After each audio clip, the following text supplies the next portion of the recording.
Perubahan apa yang terjadi, Mat? Perubahannya banyak. Jadi yang biasanya aku nawarin jasa ke orang, sekarang orang Justru itu orangnya nyari sendiri berbalik arah. Tadi yang biasanya aku hanya ya 5-10 orang, ya kan sehari minimal paling kecil 3 orang lah, ya kan paling banyak 10 orang. Itu aku bisa sampai sehari 49 orang. Hampir selama setahun ini emang sampai sekarang nggak pernah masang tarif sih. Jadi dia sendiri yang ngasih harga ke aku. Beda-beda kayak anak sekolah aja. Kadang ada yang ngasih 5.000, 10.000, ya namanya sekolah masih belum kerja. Betul, ya, beda-beda level ya. Beda-beda aku terima, tapi kalau untuk kayak bunda-bunda, kan banyak kenalan bunda-bunda tuh, kalau ada jalan-jalan itu kadang-kadang suka dikasih 300, 200 gitu. Oke.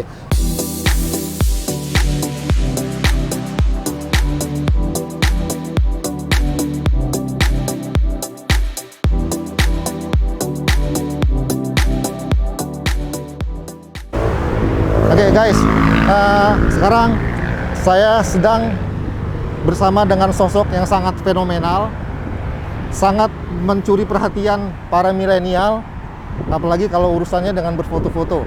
Nah, di samping saya ini, saya udah kenal beliau udah cukup lama.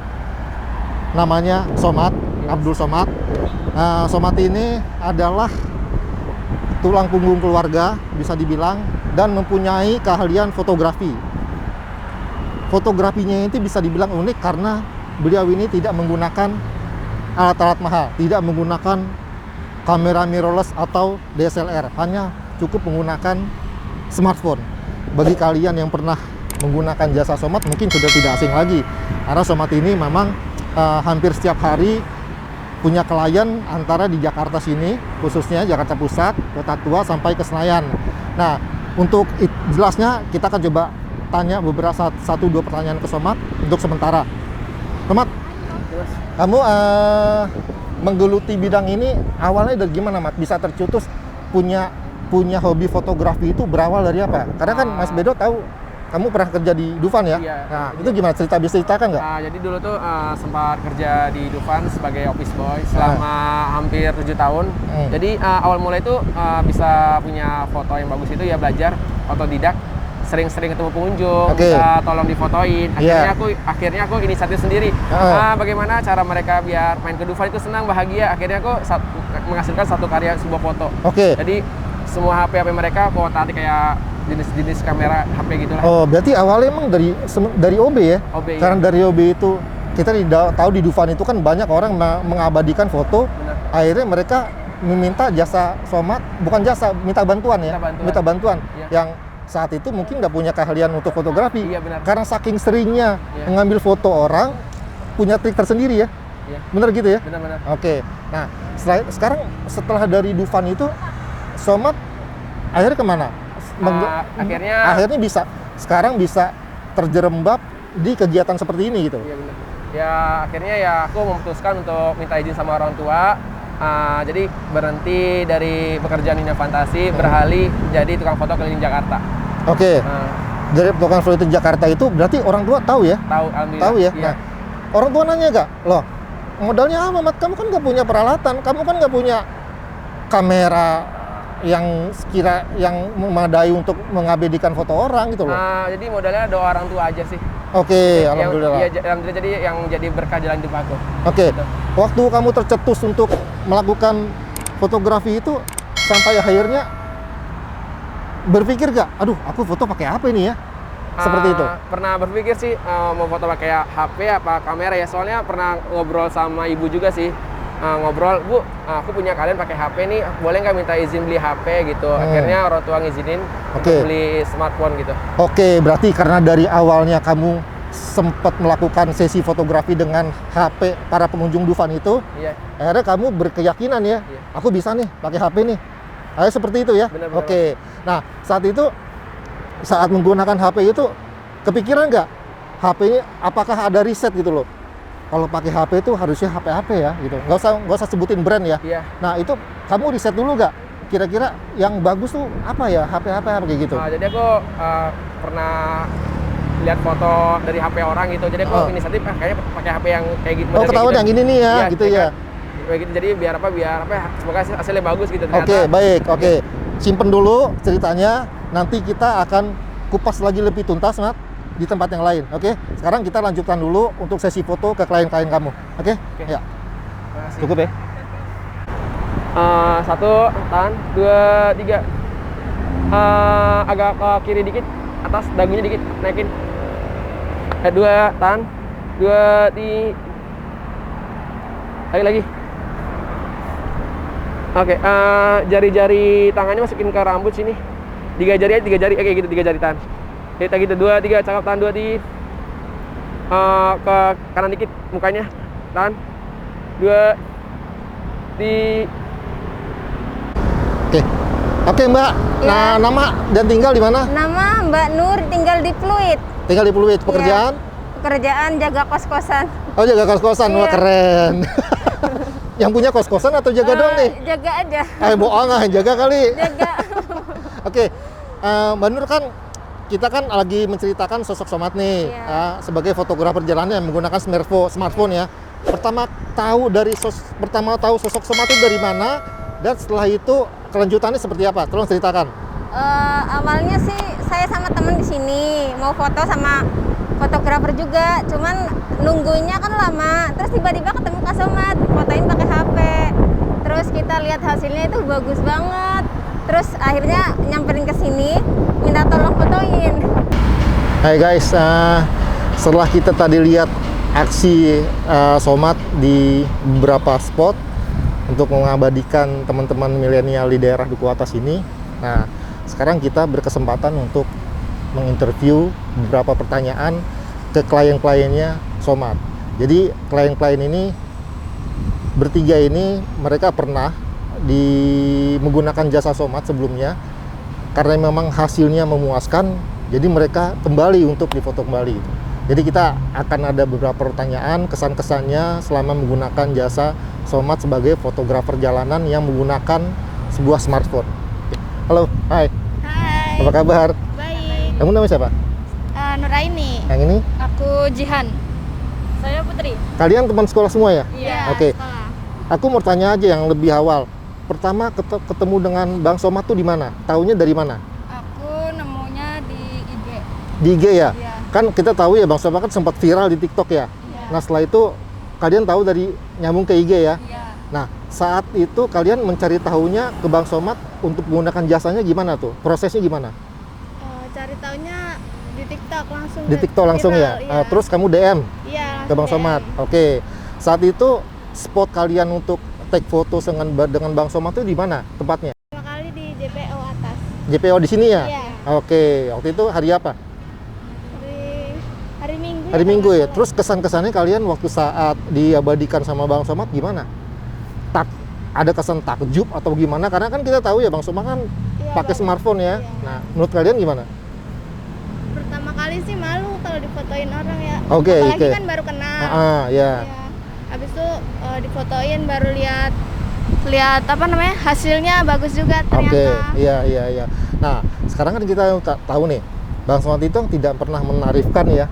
Kalau menggunakan jasa foto tuh nggak pernah menarifkan. Menurut kalian tuh waktu saat berinteraksi dengan Bang Somad gimana? Sistem Eh. timbal baliknya gimana? Kalian kan di foto pasti banyak ya. Iya. Timbal baliknya gimana? Waktu itu. Ngasih uang kan? Ngasih uang nggak? Iya, kita ngasih uang. Ngasih tips ya, Iya. ibaratnya ya. Oke, kalau gitu. Tapi dari tips yang kalian berikan ke Somad itu dengan hasilnya itu worth it nggak? Sesuai nggak? Ya sesuai. Sesuai ya? Iya. Oke, memuaskan lah ya. Iya. Terus untuk saat ini ada pesan-pesan nggak buat Bang Somad? Karena kan kita tahu nih, Somad itu kan pekerja keras, dia merupakan tumpuan keluarga, pekerjaannya adalah fotografer jalanan dengan menggunakan smartphone. Nah sekarang kesan-kesan buat pesan-pesan kalian buat Bang Somad gimana? Satu-satu. Pesan kesannya sih semoga Bang Somad selalu sukses karirnya gitu ya. Amin. Amin. Terus selalu sehat biar bisa fotoin orang. Amin. Semakin berkembang sih. Oke, sekarang kita ketemu lagi dari kliennya Somad yang menggunakan jasa Somad di Duku Atas ini. Oke, langsung aja ya. Nama siapa? Hari. Rere? Riri. Riri sama Hari kenal Somad tuh dari mana? Tahu Somad sebagai jasa fotografer jalanan tuh dari siapa? Kalau saya sih taunya dari pacar saya, Rere. Rere tahu dari mana nih? Dari temen Rere waktu itu kan beberapa kali temen difotoin sama Kak Somad tuh. Terus ternyata saya tuh lihatnya kayak kok lumayan bagus kayak gitu kan. Iya. Terus suka kayak gitu. Terus gue bilang ke Salma, Sal boleh kali nanti kapan-kapan minta tolong fotoin kita juga bilang. Oke, berarti dari temannya Rere mungkin lihat hasilnya di IG-nya gitu kali ya. Betul. Nah, setelah itu baru melakukan kontak dengan Somad. Iya. Nah, berarti ini bisa dibilang baru pertama kali ya? First time. Oke, dari pengalaman yang pertama kali ini sama Bang Somad sebagai fotografer jalanan, kesan-kesannya yang didapat apa? Pertama, dari segi hasil fotonya bagaimana, terus apakah beliau ini komunikatif? Kalau menurut saya sih dia lebih komunikatif ya, karena dia ngajarin kita gimana caranya gitu, dengan gaya-gayanya seperti ini. Kayak fotografer profesional Iya, ya. Nah, gitu. setelah itu lihat dari hasilnya gimana? Untuk hasilnya bagus sih, suka Iya. kayak gitu kan. Terus dia lebih kayak, kalau biasanya kan ada tuh tukang foto yang kayak nggak bisa ngarahin, nggak bisa apa sih namanya, kayak ngebatasin kita buat Iya. foto kayak gitu Iya. kan. Cuman kalau dia kayak ngebebasin kita buat foto di sini kayak gitu, Iya. di berbagai sisi. Terus untuk koordinasinya dengan Somad mengadakan perjanjian di sini nggak sulit kan ya? Waktu itu dengan via apa? Via WhatsApp. aja. Iya. Terus janjikan harinya hari Sabtu gitu ya. Betul. Nah, terus terakhir ada kesan-kesan nggak atau pesan buat Somad ke depannya seperti apa? Kalau menurut saya sih dia harus dilanjutin gitu, soalnya hasilnya bagus dengan kamera smartphone dia itu. Oke, dari Re?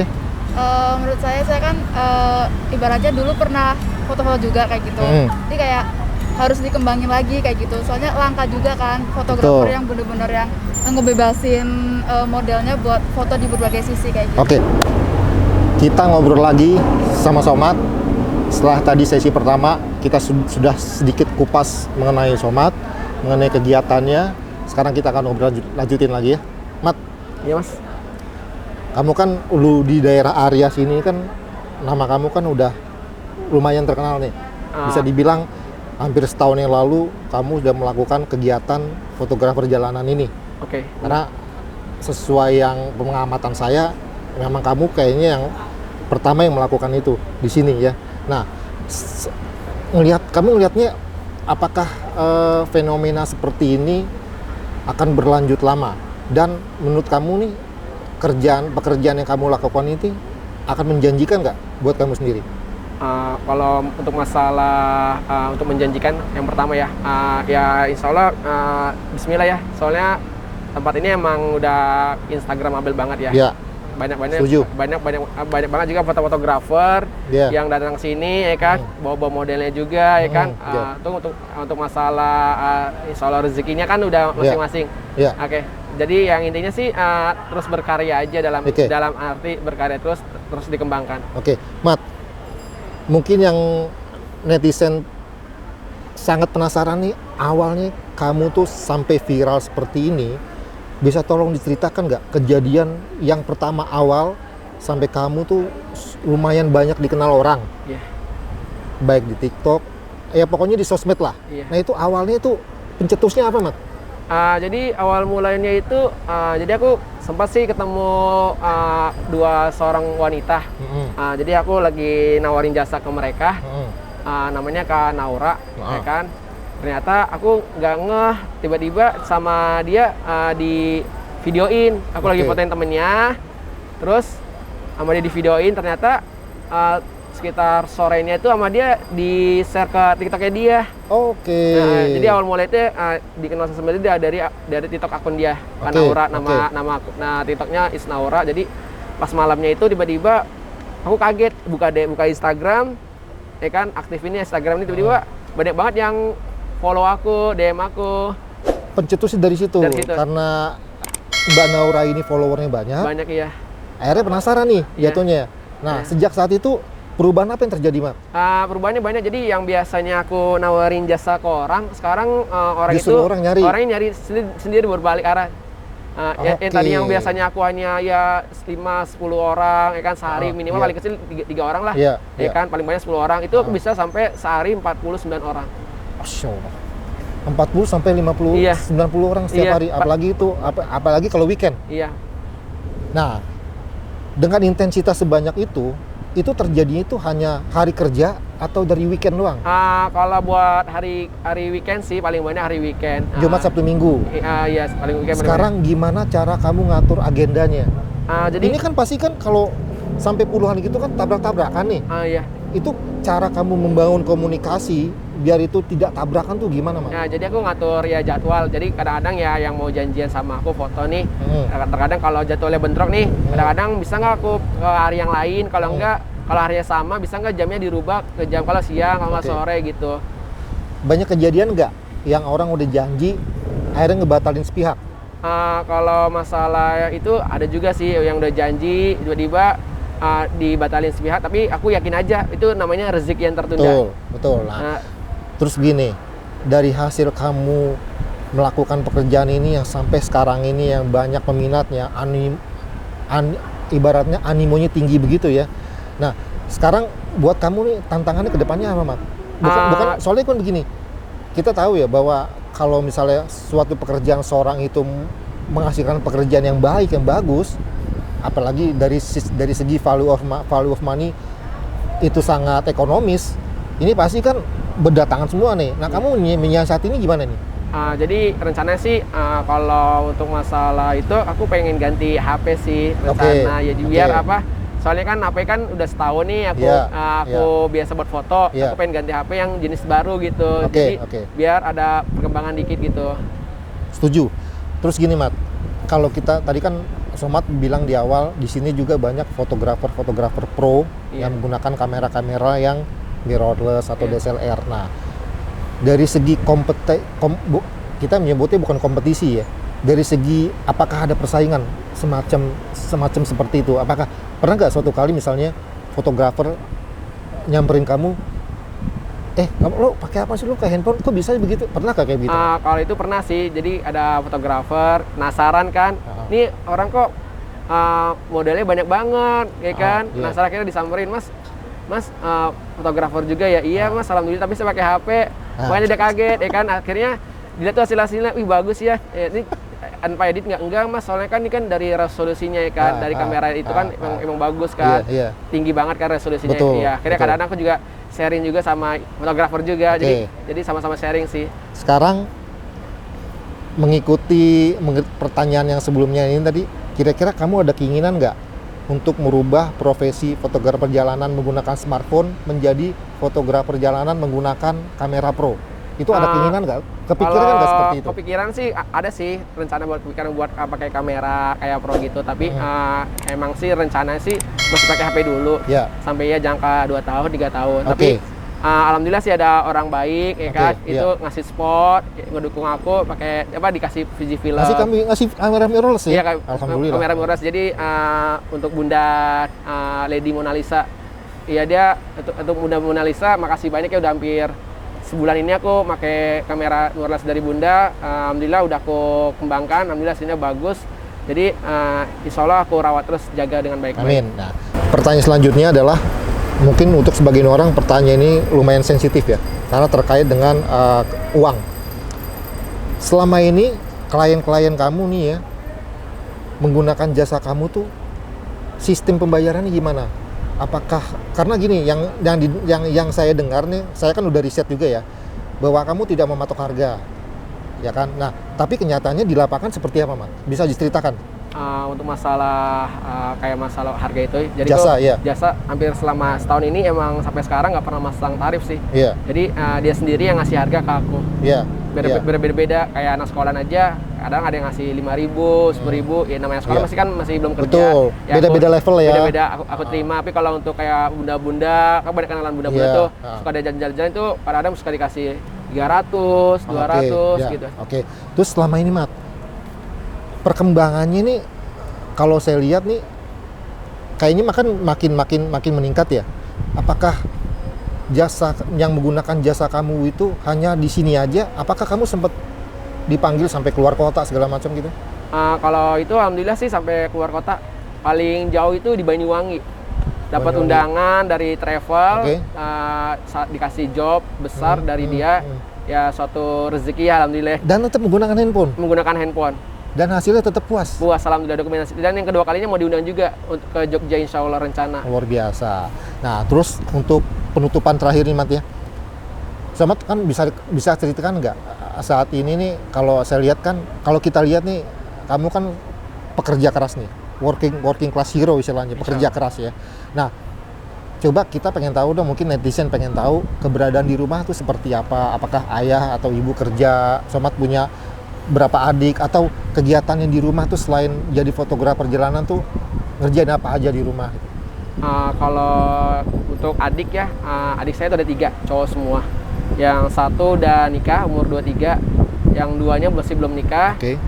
Ayah ibu tidak bekerja, jadi yang kerja itu hanya saya, jadi saya tulang punggung keluarga. Tulang punggung keluarga, oke. Dan untuk kegiatan sehari di rumah itu selain fotografer, ya setiap malam Jumat saya ada kegiatan pengajian.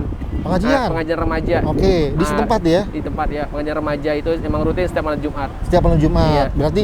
Berarti Somat nih ada semacam pengajian untuk anak-anak ya? Iya, anak-anak ya. Untuk anak-anak remaja. ya? Dan itu dilakukan setiap malam Jumat? Di malam Jumat. Oke, berarti kalau misalnya pagi sampai sore melakukan kegiatan fotografi, nyari rezeki, sampai ke rumah sama keluarga, istilahnya kalau tulang punggung keluarga, dan kegiatan di rumah selain itu adalah ngajar ngaji ya? Iya, ngajar ngajian ya? Oke, gitu lah.